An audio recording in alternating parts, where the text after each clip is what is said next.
Thanks, everyone. Excited to be chatting here with Anthony.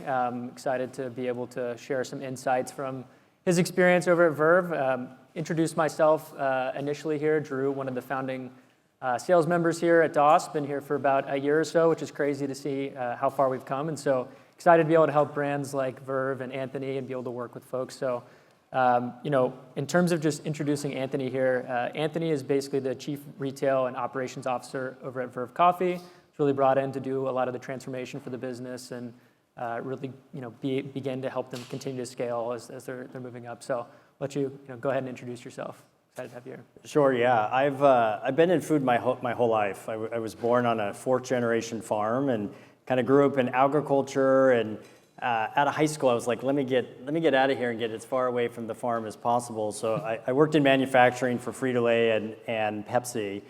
And then about halfway through my career, I was like, what's happening on the other side of the kind of food world, the food supply chain and sort of overall operation. So I went to culinary school, and when I came back to the US, I landed in New York City and started to work for this small little burger place called Shake Shack.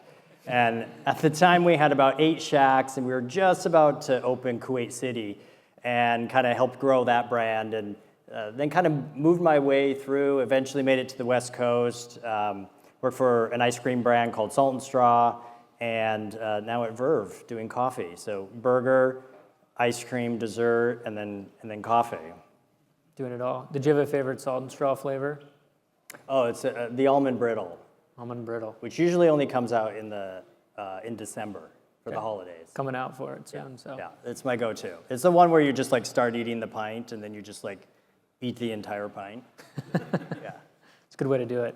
Well, yeah, excited to have you here. Excited to chat more detail about your experience at Verve as well as some of the previous experiences you've had. So really, the context of today is to really go deeper into like some of the war stories you've had across, obviously, some of these businesses that you've been in that have been some really cool brands and have grown a ton, as well as some of like the lessons that you've learned and diving more into some like just like practical tips and things like that. So excited to kind of dive in here. And I think one of the first places we want to start is just like kind of a fun question in terms of just like getting really into like the war stories, getting down into the trenches of the actual businesses you've been in. Do you have like, I guess like your most chaotic moment that you've experienced at really any of these businesses? But yeah, I don't know if that's a fun question. It's more like PTSD type thing. But I mean, running out of product, like as you scale a brand, and if you're missing an ingredient or if you're missing just sort of your finished goods and not having it, it's really stressful.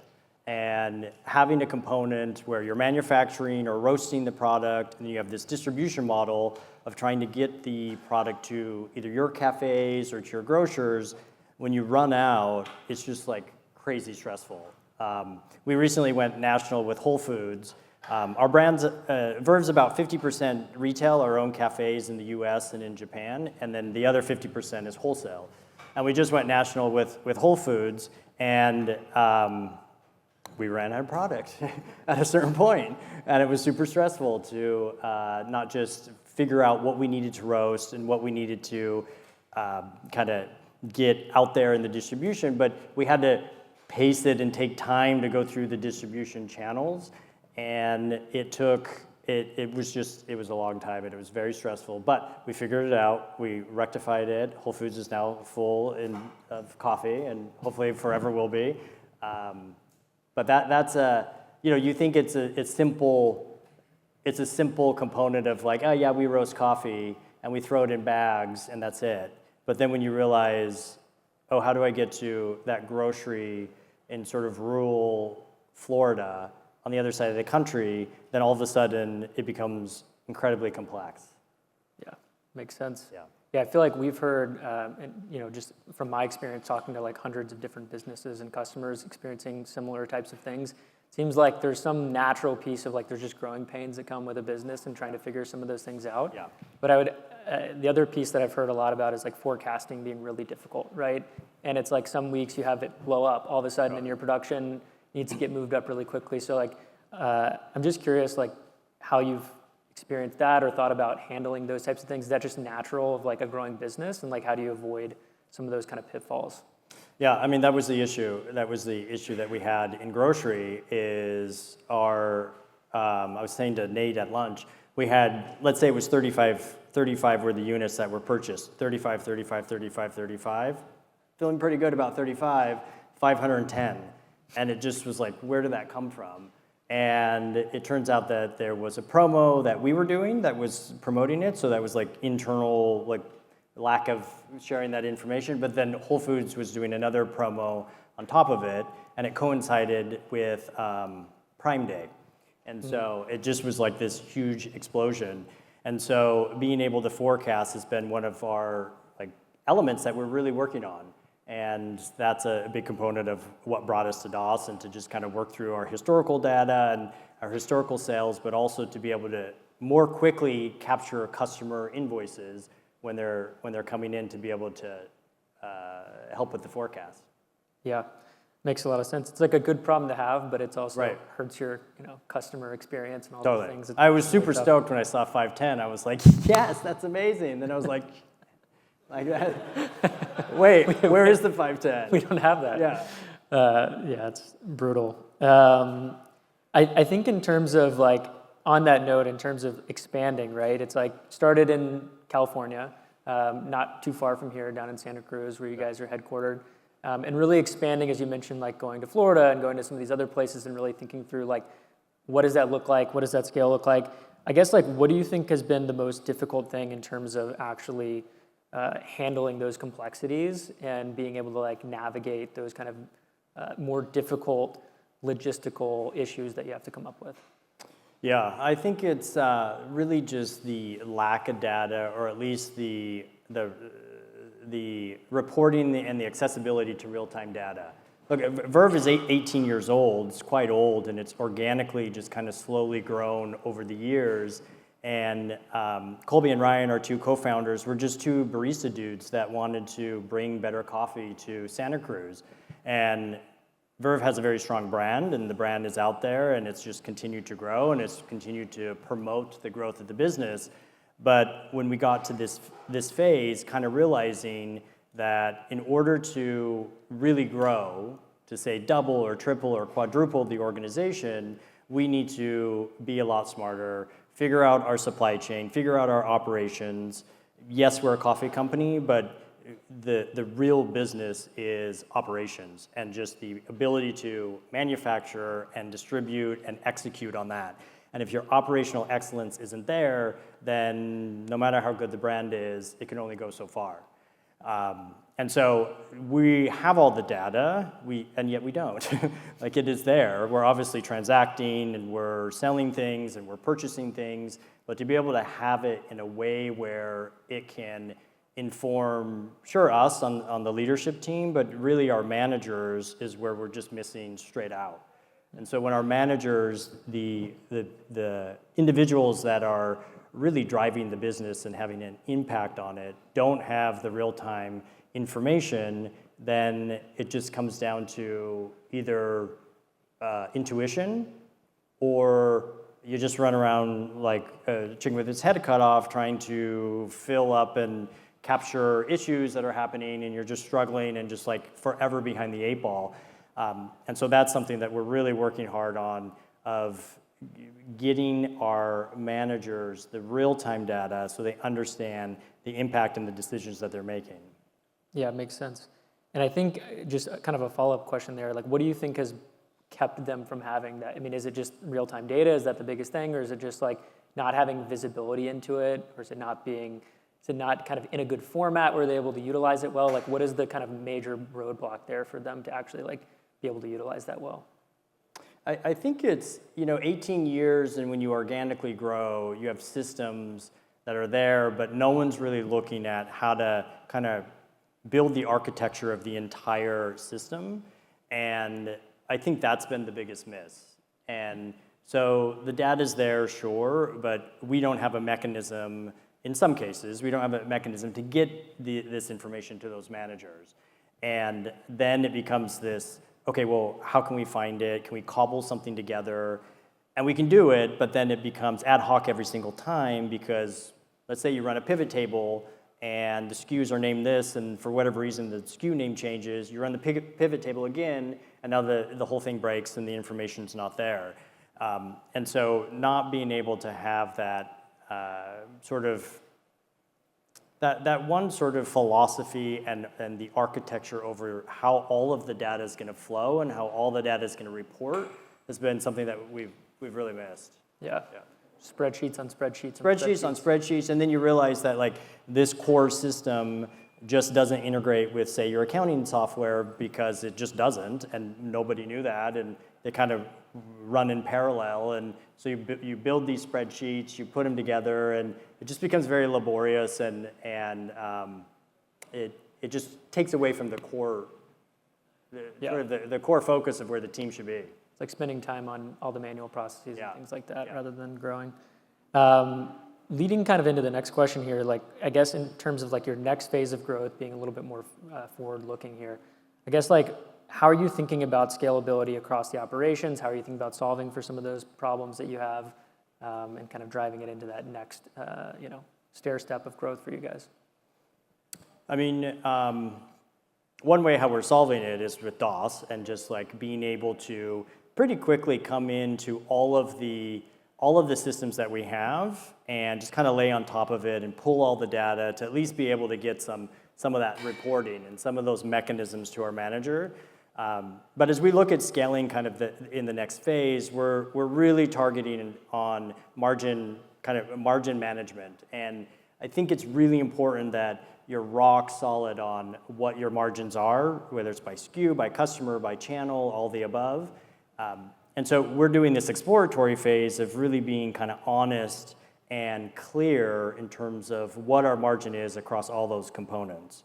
And then using that to kind of drive our strategy in terms of, okay, cool, the margin heroes, let's do more of those. The margin sort of diminishers, let's either fix it or remove it, because from a profitability standpoint, it's not gonna be able to scale. And so if we're gonna, again, like double, triple, quadruple the organization, those diminishers will start to really add up pretty quickly. And coffee is a very tight cash flow business because you are purchasing usually 12 to 15 months in advance, and so it's a lot of cash outlay, and you don't convert that into revenue for quite a bit of time. And so being able to get rid of those margin diminishers pretty quickly is going to just also give us more of that free cash flow to get to that next phase of growth. Yeah, makes sense. Yeah, and it's interesting even, in talking to a lot of other customers and brands out there, it's like kind of shocking how many companies don't know what their margins are or just like not that dialed in on it. Yeah. Which I assume is just because you're growing so much and you're focused on growth and revenue, and it's like, I guess going to that next phase, it's really about like dialing into the details and getting more specific on some of those things, understanding what's working well, what's not, those types of things. But. Yeah, and I think being honest, right? Because we have this sort of, Colby, our co-founder, we kind of joke about like, okay, which department did the margin analysis, did the margin calculation? Because the sales guys, love all the salespeople, are very optimistic, and their margin is always amazing. And the finance people are always a little bit too on the other side, where they're throwing anything that comes in of like, oh, you ordered paper, and so we're going to throw paper into that calculation. And so I think it's important to come to a margin calculation philosophy so that it is clear and consistent throughout the organization, but then to just be honest with what the true margin is. Yeah. It's funny how that works. They skew it to their favor a little bit. Always. I think in terms of just like how you think about some of these scaling growth pieces of the business, like how did you make the decision, or how are you thinking about decision between like utilizing people and utilizing versus maybe versus and technology as you're kind of going along this, and when you're evaluating those types of things, are you looking for things that are more like feature sets in terms of like being able to help in certain areas? Or are you looking more for just like overall transformation? Like how are you just kind of evaluating that piece of the business as you're starting to scale? I think what we're realizing is when it comes to technology, you have to look at it holistically and not just solve not just get technology for a certain piece of the business. Like you really have to understand how it's going to flow through every function, all the way to customers and back from customers through the finance and accounting division, and of course the different operational functions. And so we're looking at that holistically. And I think in this day and age, like my personal philosophy is over-index on the technology, and then have enough team members to be able to really utilize the technology, but also they need to be at a skill set where they understand the impacts if they don't use the technology as it's supposed to be, as it's intended, then it will not be good. It will fall apart, and it won't work. And I think as I've seen organizations organically grow, when there becomes a pain point, you tend to just go hire somebody. And then you hire another person, and then you turn around and you look at that business function, and you're like, wow, there's a lot of people on that team. And so we're kind of taking this moment now of like, all right, cool, clean slate, let's over-index on technology, really build it holistically, and then we can rearrange our team members and their skill sets and their passions and desires into the right parts to be able to really kind of execute the technology. Yeah, makes sense. And how do you think, I mean, it kind of leads into this a little bit, but how do you think about just like staying lean as a team? I feel like a lot of brands try to stay lean with people. I mean, obviously you probably have to supplement it with technology in some capacity, but how do you think about when to actually hire somebody and like when it's kind of time to add to that team versus just staying lean and trying to grind it out, make it work, those types of things? And maybe it's budget, maybe it's those things, but like how do you guys think about that from like a leadership perspective? We try to remember that, you know, our core business is roasting coffee and sort of delivering that to our customers. Either that's through our cafes or through our wholesale customers or through the grocery channel or our DTC channel. And so we try to put as many resources in those functions first, and then try to have the technology to support the kind of the non-revenue generating, the secondary functions like HR and legal and accounting, finance, all incredibly important, but for our business, there are great technology solutions for those type of functions, and then we can keep the roasters, which is a specialized skill. We can keep our green coffee buyer, which is a very, you know, sort of relationship and experience type of role. We can really focus on the team and the time there, and less on the sort of the administrative components that are very consistent from industry to industry. Yeah. Focus on the higher value leverage. Was that the question you asked me? Yeah. Yeah, okay. Yeah. Okay. Close enough, yeah. So thinking back in terms of like, you know, obviously you guys are still growing, but have definitely created a great brand. Being able to like now give back to other people that are going through this. Do you have any just like maybe one major tip in terms of folks trying to scale their company and like, especially within like food and bev, but like what would that be if you had like one top tip for them?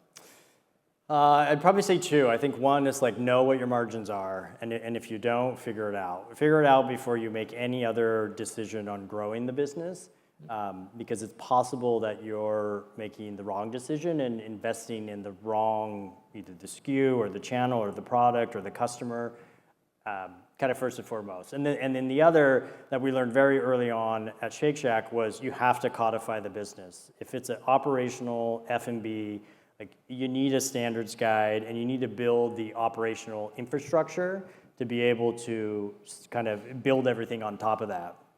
We were just opening Kuwait City, and I remember this so vividly. My role was to write the standards guide and the ops infrastructure for Shake Shack, because Shake Shack was born out of a fine dining restaurant. So it was a bunch of fine dining people that were like, hey, let's do this burger thing and let's replicate it across the world. And I remember our Middle East license partner said, great, here we go. How long do you cook the burger for? And I was like, I'll be right back.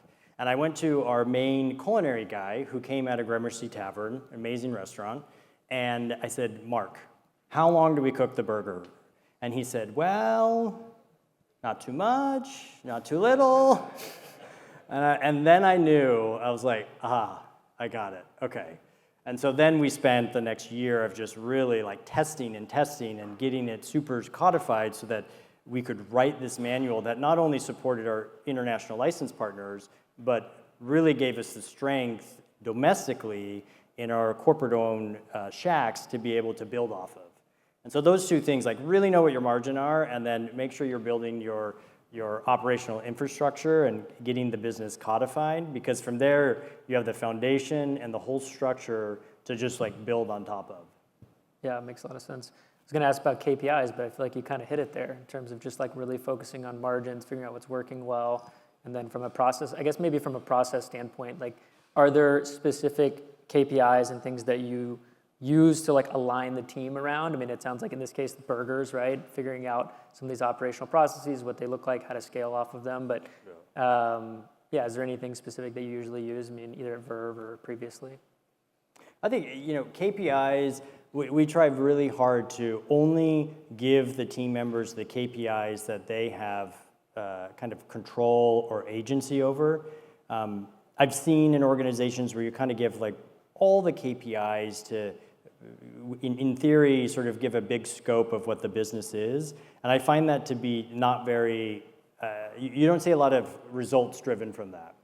And so really being segmented on which KPIs are going to who, and do they have full agency over those KPIs? And really focusing the team around that has helped to kind of just drive results. Because when people know that they are responsible for results and they are monitored, then we all kind of just step up and we want to achieve it or even beat it. And then, so that's kind of how we organize it. And then we have just this kind of general KPI philosophy of like just better than yesterday, right? Like yeah, we have targets. And in certain cases, we look at those, but in most cases, we're looking at KPIs of how did we do yesterday compared to today? And are we incrementally getting better? And if we are, great. And if the trend is not, then we have to stop and kind of reset and rethink and get back on track. Like any forward progress is good progress. Yeah. Right, yeah. That's great. And I feel like, especially with the KPIs, it's like, having something that's more in control, that you have control over, is more motivating than something you're just like, well, I could work really hard and not get there. You know? And it's like, how does that add motivation and energy? In terms of just like thinking back, if you were going to like start over at Verve or any of these, I mean, is there like certain processes or things that you would put in place first in terms of just like, we've answered some of these, but just like understanding like, even things that you maybe like implement earlier on, right? Kind of being able to do over a little bit. I think I'm an ops dude, so this is weird coming out of my mouth, but I think financial accounting and like rock solid financial accounting is something that I would implement way earlier than it tends to get implemented. I think if your founder ran, the product is going to be just stellar, right? Like just have the passion and the vision and the obsession that the founder has, your product is going to be there. Operations in our industry, in F&B and in coffee, like it will figure itself out. People will tend to figure out how to operationally get things moving. Might not be the most efficient, but that will work itself out. You can turn around one day and just realize like, there's no financial accounting. There's no real financial analysis and data of the organization. And when you start to make big decisions, and when you start to really put fuel on the fire to really grow, then that's where it kind of falls apart. And so I would really make sure at a younger stage that the financial accountability is there and it's solid, and then kind of run from that. That's great. Yeah, makes a lot of sense. Got to have a solid foundation to run off of. Kind of changing gears here from past to future, looking at upcoming trends and things that you're seeing within the industry, within technology, within whatever it might be. Is there just like a specific trend or idea that you're having like a big bet on or very high on in terms of like within supply chains within ops? And then is there anything that you feel like is just a little bit overhyped so far? I mean, I think we're really betting on AI to bring data and information more timely, more quickly, and to actually drive results and to more laser focus decision making and just action. I think we're really betting on that. You're starting to see some of that in our industry, but like not quite. So I think there's going to be more of that. And then I think a trend that we've kind of realized since the pandemic is that customers and consumers within food and beverage are incredibly fickle. And it used to be that you were super loyal to your burger joint or your ice cream shop, and you would just go there, and that's how you would get the product and enjoy the product. But times change, and sometimes people shift from going to our coffee shop to buying on direct from us, or going to the grocery and whatnot. And so I think consumers are going to continue to be more and more unpredictable, which has really forced us as a kind of omni-channel type brand to make sure we're showing up where customers are in different channels and kind of across the board. And I think that's going to continue. Yeah, makes sense. Yeah. From the AI side of things, as you're talking about being like a big bet, as you're thinking about it, and you mentioned it feels like it's maybe been a bit slower kind of getting into food and bev to some extent, and obviously is like relatively new, but what do you think is it adoption? Is it just not having like the right infrastructure in place to use it well, or like what's kind of making that a bit lagging on that side of things? I think maybe it's a little bit adoption, but also just the infrastructure. You know, some of our restaurant-focused platforms, like our POS system or inventory management system, either have yet to engage AI or are just barely starting to. And those that have, I feel like they just did it because they're supposed to, and they found whatever partner they could to say they have AI, and it's not really working or functioning. Yeah. So I think with time, especially in F&B, that you'll start to see some more specific AI components for just kind of the tech solution across the board. Yeah. This may feel like a leading question, but do you feel like DOS. Yeah. No. Not where I was going with that, but I like it. In terms of just like brands, do you feel like brands that adopt AI early are going to have like an advantage in the market in terms of just like, is it that powerful in terms of like understanding their data, their customers, things like that? Or, you know, I don't know. Yeah. I don't know. What do you think? I mean, we'll see. Yeah. I guess. Wait and see. Okay. In terms of, and I'm going to open the questions to the audience here in just a second, so be thinking for questions you might have for Anthony. But kind of last question for me is, you know, if there's one thing that you could fix, you know, wave a magic wand and fix industry-wide as an ops pain point, what would that be? I mean, today, tariffs, like for the coffee industry, that's been just a major impact to the cost of coffee, and you all probably seen it and continue to see it in your coffee shops. But I think also inflation and just the continued cost of just operating across the board has made it really difficult for the coffee industry, because when you listen to your grandfather, he always talks about the price of gas, right? But the other thing that he always talks about is like how much a cup of coffee was. It is this benchmark that people have in terms of how the rest of the economy is going. And so that's been difficult for our industry to have now a $6, $7, $8, $9 cup of coffee, and sort of being that core center thing that people do habitually every single day, and to kind of benchmark off of. That's been kind of, period. Yeah. Makes sense. The tariff stuff is definitely difficult on those types of things. So cool. Well, now we're going to open up questions to the audience. So feel free if you have a question. Yeah. So the question is around like when you're scaling and growing a business, how do you kind of balance the difference between the margin heroes, the margin laggers, but not losing the core of the business, right? Yeah. And I think I've seen brands that have the administrative, let's say that the elements that are not core to the business, when that is all figured out, then a brand scales very well. It's when you say like, hey, I've got a great product, I've got a great culture, I've got a great brand, so that's what we want to scale. And when you start to grow and you realize, oh, I have to spend a lot of time running around making sure that my cafes have coffee. And all of a sudden, that sort of support system that is there to in theory, grow the brand and the company is failing, that's where the shift goes to. And so when the shift goes there, then you start to make concessions.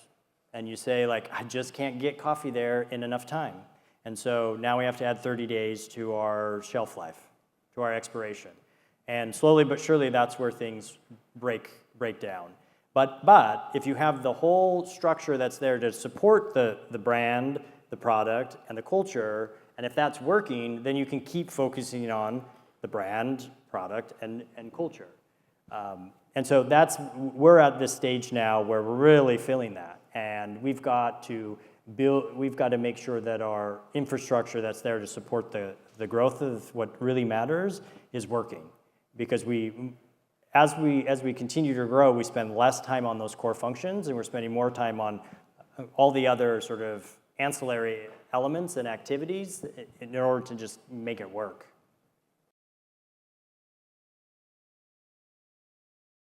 Yeah, I think so. I mean, I think the brands I've worked for have always had strong connections to the farmers and growers of the ingredients in the food, and so that's something that's just like personally passionate to me. I think farming is in my blood and it's there, and that sort of like connection to the earth is very strong, and I think that comes through with just like culture and how you think about your partners and producers and suppliers, how you think about your team, of just like always being kind of rooted in the fact that we're all here, we're kind of on the same mission, and we're going to get there at the same time.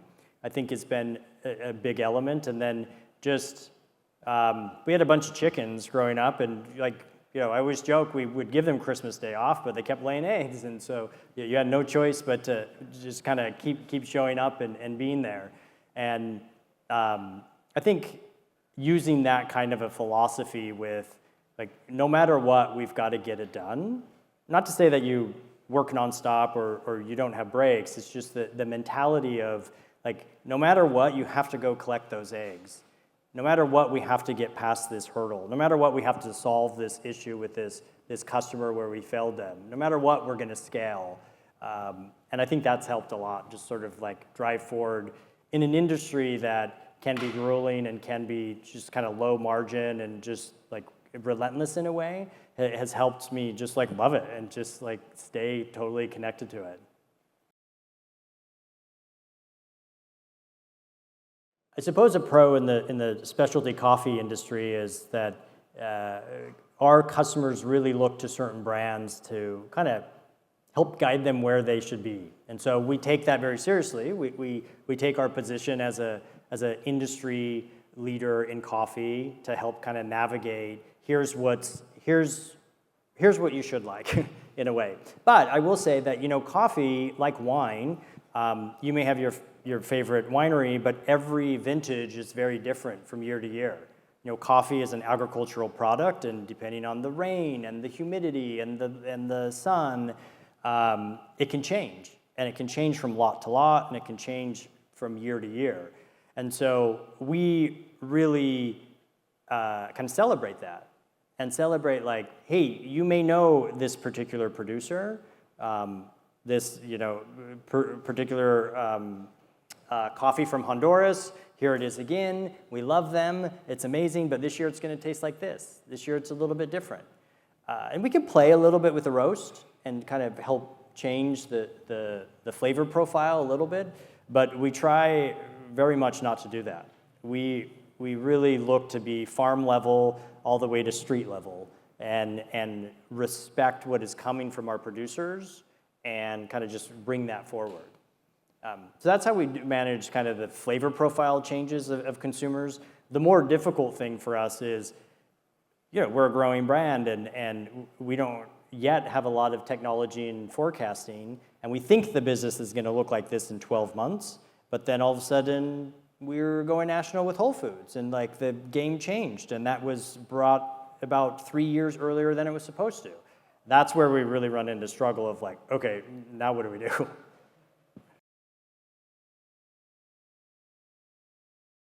I think, Danny Meyer, who started Uniscore Hospitality Group and Shake Shack, he said, if the product's not good, then it's only going to go so far. And so for me, and having a culinary background and just like a care of that, when it comes to food and beverage, it's got to knock my socks off. And it was funny, at Salt and Straw, I never really liked ice cream. And I was talking to them and getting to know them, and everyone's talking about the ice cream and how amazing it is and how delicious, and like these wild flavors. And so I was like, I gotta go try this. And I went and I tried it, and like my head just exploded, and I was like, this is amazing. And then the continuation and the innovation of like, hey, every month we're gonna do something different. We have at least 5 coffees that we change every single month at Verve, and just that care and continued passion around like bringing something new, and it is short-lived because it's a special agricultural product and it's not going to be the same forever, is something that we really celebrate, and elements like that really get me excited. And so it's got to taste and be delicious and amazing, and then I always want this like kind of this creative innovativeness to it.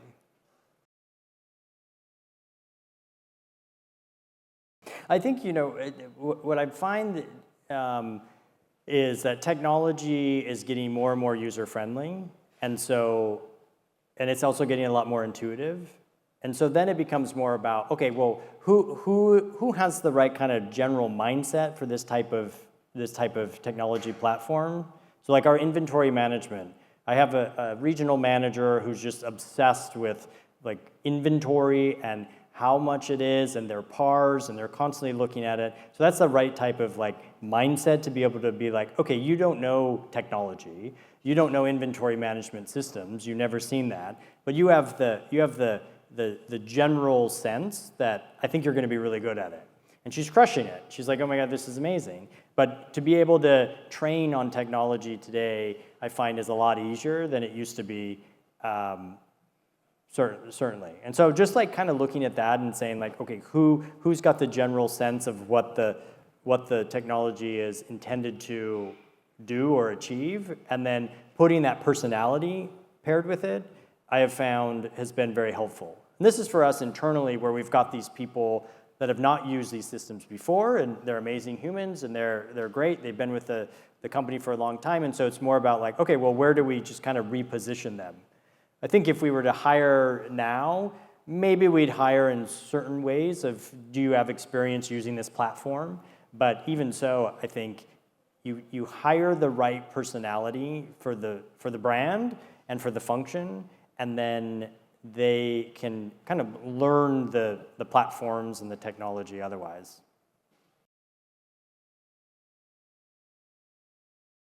Yeah, questions really around like tariffs and how do we manage that increase in cost, and what do we pass on to the consumer and what do we don't, and then just like the purchasing cycle and whatnot.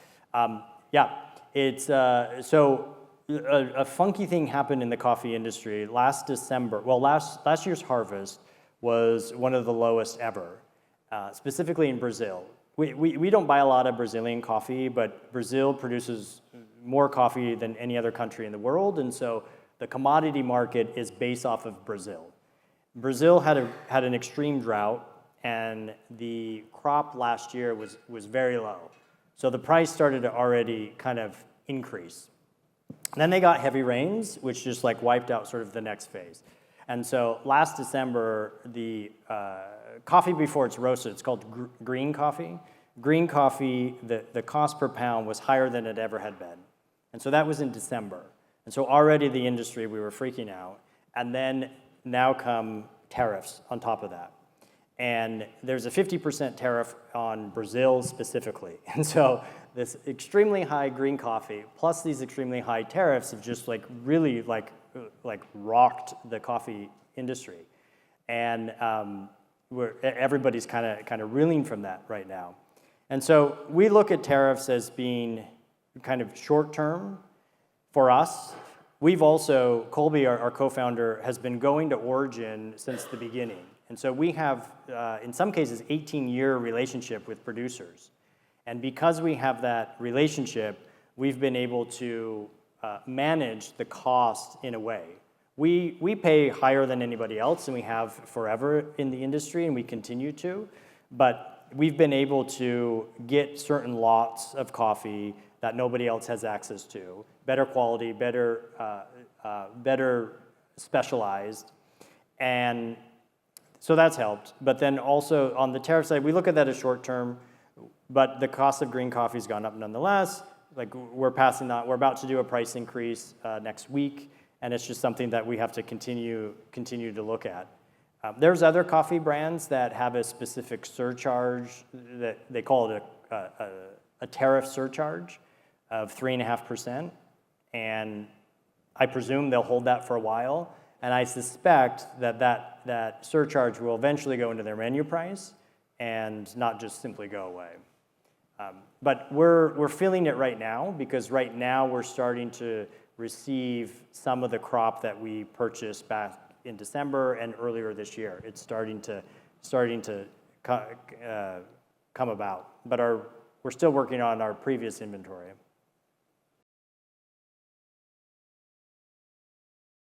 The question of like, so we're growing and like, here's where we want to be, right? Versus like, here's where we currently are. And I think there's two parts. One of like, how do we know where to go? And then how do we sort of like rectify the delta between the two? And the tech, specifically around the tech. Well, for sort of by accident, we took a strategy of we're going to just go build a whole new system. Rather than like, let's take our current system and let's see what we need to evolve, what needs to change, what needs to shift, what are the gaps that we could just plug in. And we said, we'll just go build a whole new system. And so that's what we're currently doing. We're still running the old system in parallel, and we're kind of building the future of exactly what it would look like. And in a way, it's like, if we were starting the business today with all the experience and knowledge that we've had in the industry and in technology, what would it look like? And that's what we're building. Just like a total rebirthing. And then this is a question for DOS. At some point, we flip the switch, and then the old system really sort of ends, and the new system just kind of takes off. Which like took me a minute there personally to get there, right? Because it's like, well, we've got these systems and we've been there and there's data and there's all this stuff and we know how to use it. And so like, obviously we can just like contort it into something else. But then when we realized there's like 50 systems and 50 contortions that don't really go anywhere, it just became super clear that we need to just go build it from scratch and then kind of make the transition. On our supply chain and kind of warehouse team, when I first joined Verve, I noticed there were a lot of people. There were a lot of people for really not a lot of velocity. And I realized, oh, that person came because USPS is like its whole animal and it just like engaging with them is something. So like we kind of hired that person to deal with USPS. And then that person kind of got hired to like put stickers on labels because we never quite knew what kind of product we were going to be roasting that day. And so that role kind of got created. And then before we knew it, we grew. And so then we had like this whole little team of like label people, just so that we could be quick and responsive because we didn't have any kind of forecasting and data flow. So those kind of things just like kind of organically grow, but it can very quickly all of a sudden become a little bit of a monster. And then the first part of your question was, around like process flows and specific to like finance and accounting. Yeah, and I think that is where logistics in our industry is like just this gnarly beast, and not having the accounting component really dialed in to be able to sort of track all of our logistics. We do some further manufacturing with some co-manufacturers, and so we've got product moving around all over the place. Because coffee's expensive, Verve owns it all the time because it's a liability for our co-manufacturers, and so we always own it. And so really understanding where our inventory is and in what phase of sort of further manufacturing it is super critical. That we have a pretty good control on. It's the logistics of either doing LTL or FTL and like moving product constantly around the entire US is kind of a little bit of a black box, and it's expensive. And it's also carrying our most valuable sort of inventory, and losing that or not having a good sense on that, it's been a big component. So as we go through margin calculation, and this is the moment of like becoming, honest with yourself of like, oh, the logistics component, like per pound, the cost per pound is pretty significant. And so not having the financial sort of, or the workflow into finance and accounting, it's been sort of this crux that we're working through. Cool. Thank you guys for the questions. We'll have some time later. You'll be around doing some networking, so feel free to bring questions to Anthony. But yeah, thank you guys for the questions. Thank you guys for listening, and thank you for being here. Appreciate it. Yeah. Great. Thank you.